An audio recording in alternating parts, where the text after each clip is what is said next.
So this is the latest string trimmer or weed eater in the Bosch Professional 18V range. And I have been testing this over the last couple of weeks, and I think there is a couple of things that you guys need to know about the speed control, the motor, and the warranty before buying one of these machines. So this machine is powered by a 550 watt motor. It uses 0.95 or 2.4mm line, and it's got a swath or a cutting diameter of 13 inches or 33 centimeters. So I guess the most important questions are, does it have enough power? How long do the batteries last? Is it well balanced and easy to use? And of course, because it is electric, is it quiet enough? So in this video, we're going to test all of that to see if it's any good. Now, I do realize it is kind of difficult to gauge exactly how much power a machine like this might have without physically using it. But hopefully you guys are able to hear in the video how the motor loads up as I cut through the various grasses. Also, in an upcoming video, we are going to tear this machine down. We're going to have a look inside to see what it's like. Now, throughout all of my testing, I have been using the standard 4 amp hour battery and also the 8 amp hour and the 12 amp hour Pro Core batteries. Now, just quickly, before we get into the testing, full disclosure, Bosch has not sponsored this video. I bought this machine using my own money. I bought it on promotion and it cost 3,800 Rand, about $220. I bought it from an online store here in South Africa called Power Tool Services.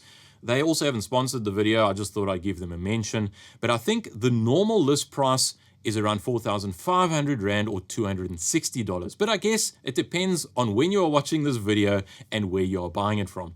Also, I believe there are another 2 brand new tools in Bosch's 18V Professional lineup, garden tools that is, and that is the hedge trimmer and what I believe to be is quite a powerful blower. So I'm going to see if I can get my hands on those. I can't promise anything. I'm not too sure how I'm going to do that yet. But if you guys are interested in seeing a review and a test of those tools, let us know in the comments.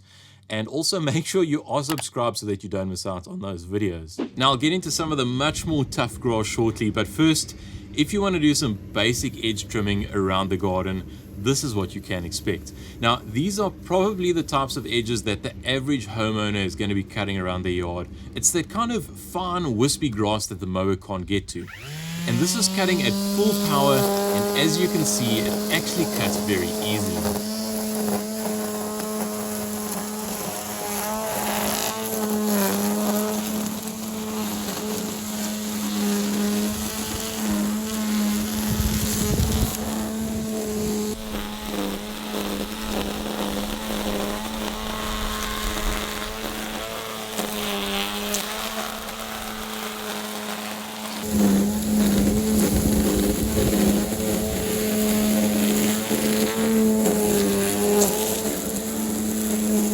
Here's another example of where I start cutting at half power and then I vary the power as I go along.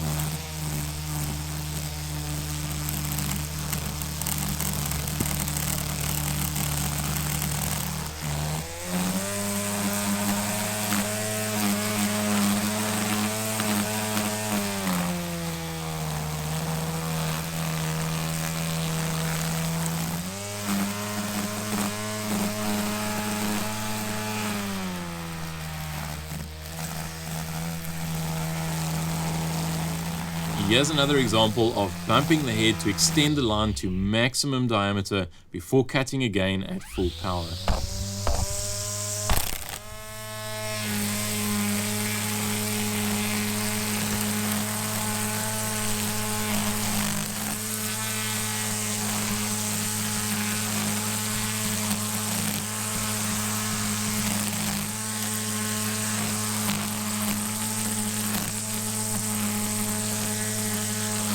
Here's an example of some slightly thicker and more dense grass cutting, and this requires the use of full power to get through it efficiently.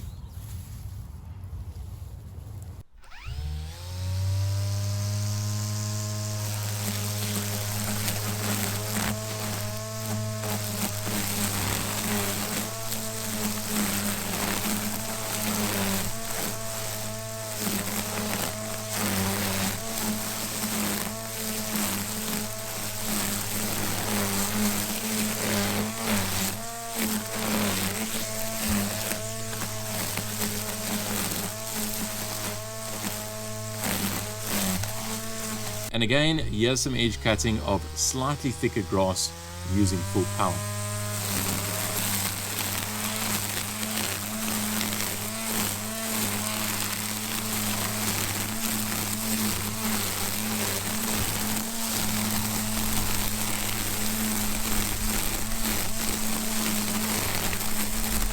And because this is a variable speed unit, when you need to cut around sensitive areas, having a variable speed trigger and running at low speed is actually quite a nice feature.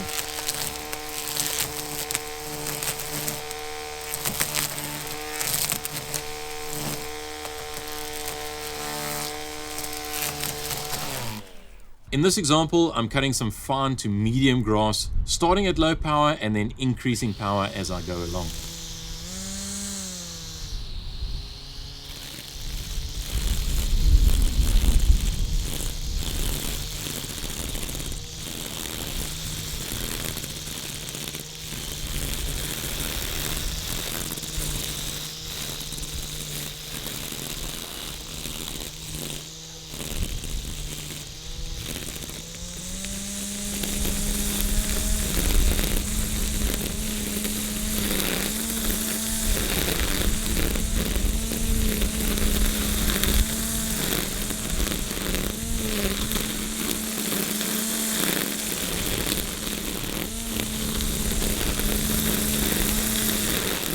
And lastly, here is some really thick and tall grass if this is the type of thing that you need to cut.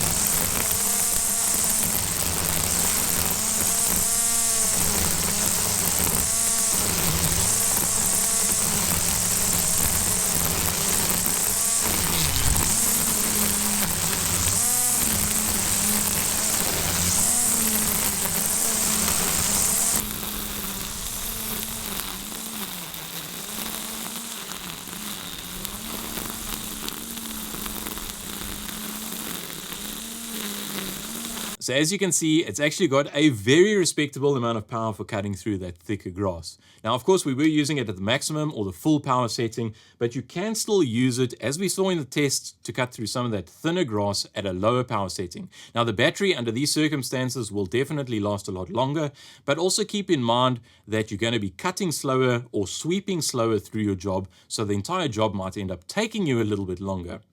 That said, I did test all of these batteries under a continuous high load, and let's see how long they last. Here is a fully charged 12 amp hour Procore battery, and I'm using 2.4mm round trimmer line. And that's mainly because I actually ran out of the Bosch twisted line through all of my testing. And this grass that I'm cutting is actually very dense, and the plan here is to basically pull the trigger, start cutting, and then not let go until the battery runs out.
And around 21 minutes is where I noticed the first bit of power drop. So now it's running at slightly less power, but it is still cutting.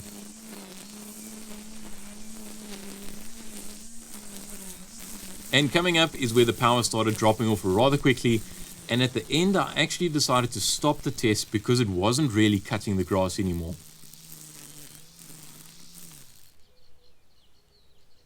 So with my unscientific runtime testing, I managed to get through about 35 square meters of thick, dense grass, and the battery lasted 22 minutes under a continuous heavy load. Now I say around about 35 square meters because that is quite subjective depending on the density of grass and how hard you are pushing the machine, and of course how low you are trying to cut the grass. So just keep that in mind. I also did the same testing using the standard 4Ah battery and the 8Ah Pro Core battery, and the 4Ah battery ended up lasting 9 minutes and the 8Ah Pro Core battery lasted 13 minutes.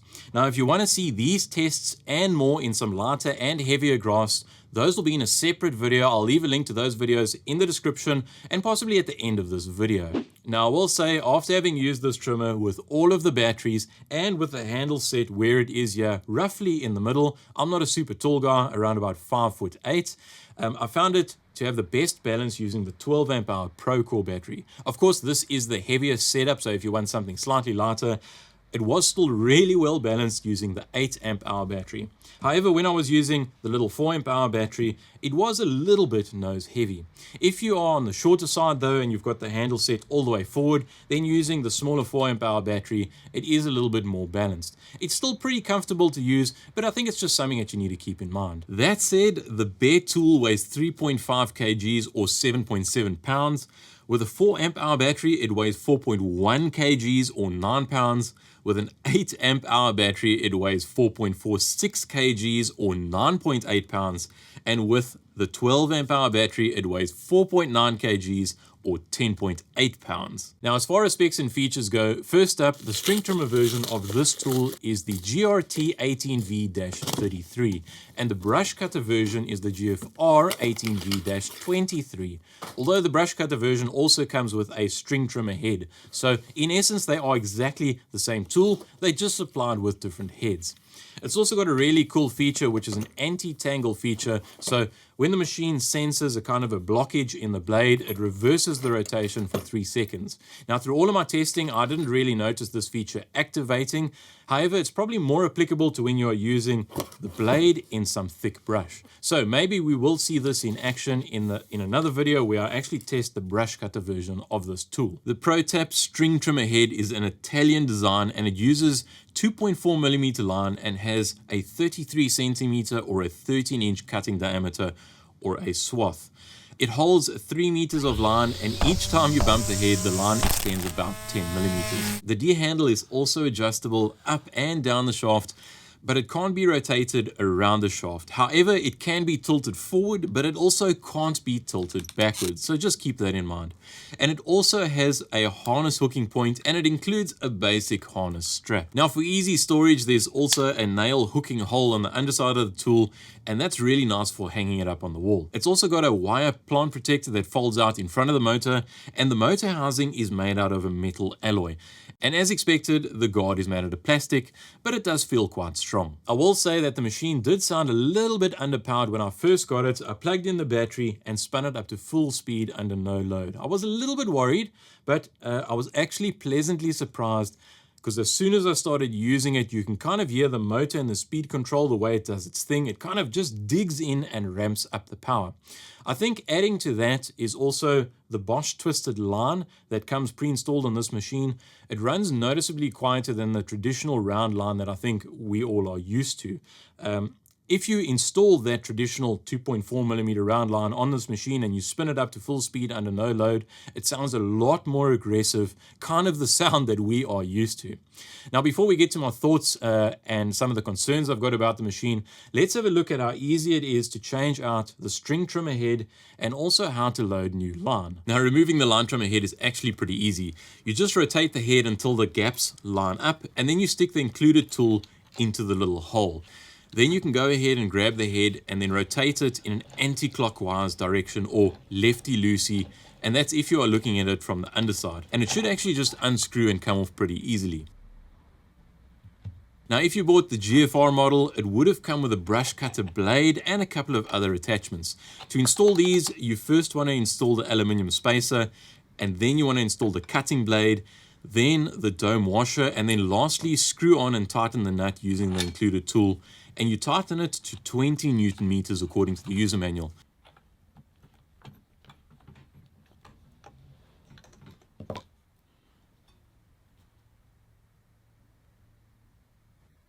To reinstall the trimmer head, you just remove the nut, remove the washer, remove the blade, and remove the spacer, and then you screw on the line trimmer head until it's hand tight. Basically righty-tighty.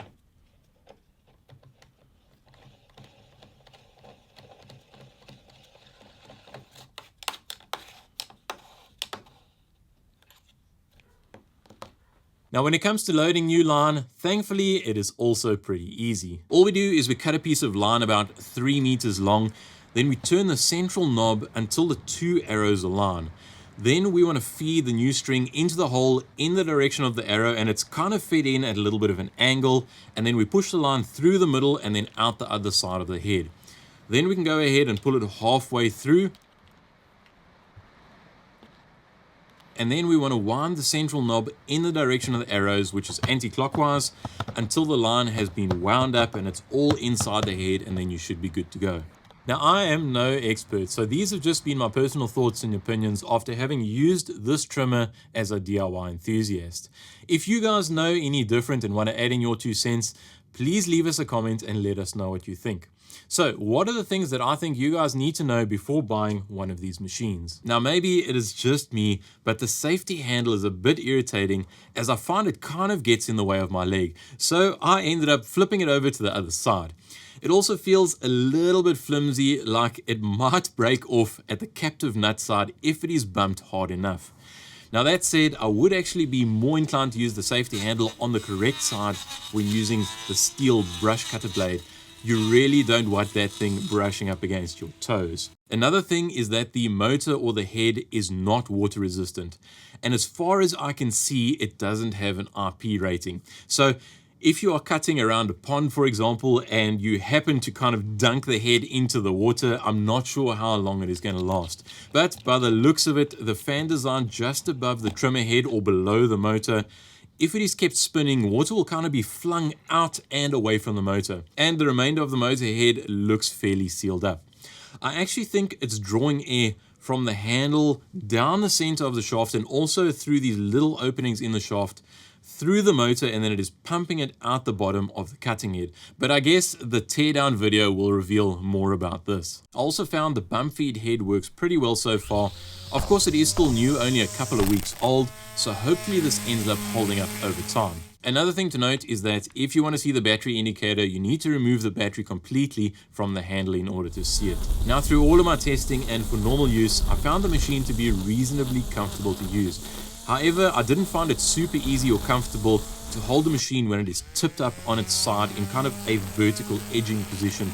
Like, you know what you do when you turn it up 90 degrees when you're trying to cut a fine edge. So just keep that in mind.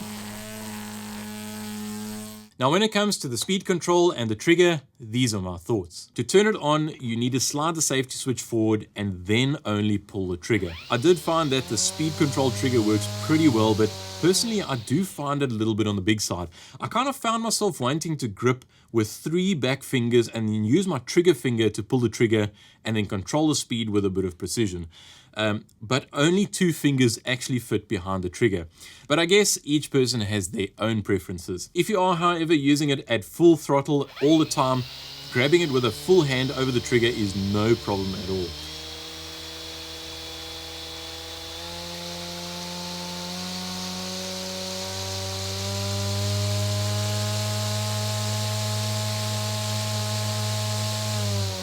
That said though, the speed control is also fairly smooth. Also on the speed control, sometimes I found feathering the throttle a little bit irritating. Now this didn't happen all the time, but sometimes I would kind of let off the trigger just a little bit too much. Not completely let off the trigger, but just a little bit too much, and then the motor would stop. And then to start it again, you kind of need to let go of the trigger completely, press the safety button forward once again, and then pull the trigger again and it starts up. You couldn't just when the motor stopped, you couldn't just power up again by pulling the trigger from its current position. It's almost like it needed to get to its absolute 0 position before the motor will reactivate. So overall, despite what I've just said about this machine, I'm still really happy with the purchase. It's got plenty of power for the average person's needs around their yard. So for general maintenance of medium or even large yards, or maybe some light commercial work, it should be a pretty good fit. However, if you are doing large-scale grass cutting or bush hogging, all day long, you better have a lot of high power or high capacity batteries on hand. What I'm trying to say here is, if I was to be cutting sort of a park size area with thick, dense grass, I would want a machine that is a little bit more powerful so that I can cut more quickly, because as we all know, time is money. Something more along the lines of a contractor grade machine, but we do need to keep in mind that those machines use batteries that are a lot bigger and they are a lot more expensive. Now, you do also get lower powered string trimmers, not necessarily only by Bosch, but generally across all of the brands. And these sometimes have a longer runtime. But just be aware that they are lower powered, so the longer runtime might not be better. Sometimes it might require you to do multiple or slower passes to cut the same amount of grass. Whereas if you've got sort of a variable power or variable speed unit that is much more powerful, you can still run it at a lower power setting and you'll get an increased runtime. But if you need to move quickly and you need a much higher power, then the option is available. If you would like to support the channel and are thinking about picking up a battery powered string trimmer or a brush cutter, I will leave links in the description to a couple of different options and brands, batteries and accessories, whatever I can find. But absolutely go out and do your own research. I would prefer that you guys buy the tool that is best suited for your needs, whichever option or brand that might be. Now, when it comes to warranty, when I was doing some basic shopping around, I found many mention of Bosch's extended warranty for their Blue Professional tool range. And that is if you register within 4 weeks of your purchase date. And some of these extended warranties extend up to 6 years, and I think this is for Australia, and others extend up to 3 years, and I think this is for the EU and the UK. However, if you are in South Africa, don't be fooled into thinking you'll get this extended warranty, because it seems like you won't. You get the standard 1-year warranty. And to confirm this, I contacted the store where I bought my machine from, and they assisted in contacting Bosch Sales and Marketing South Africa. And after 10 days of some back and forth communication, I still don't have a definitive answer. But if anything changes and you do get some sort of extended warranty, I will leave a pinned comment with those details. But as things stand now, it looks like all you get is 1 year.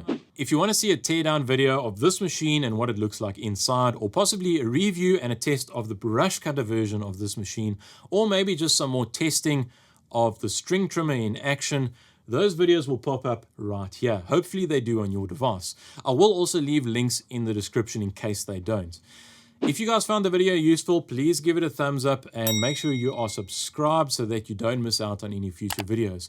And I really want to say a big thank you guys for helping me reach 10,000 subscribers. Thank you for all the support over the years. We'll see you next time. Cheers.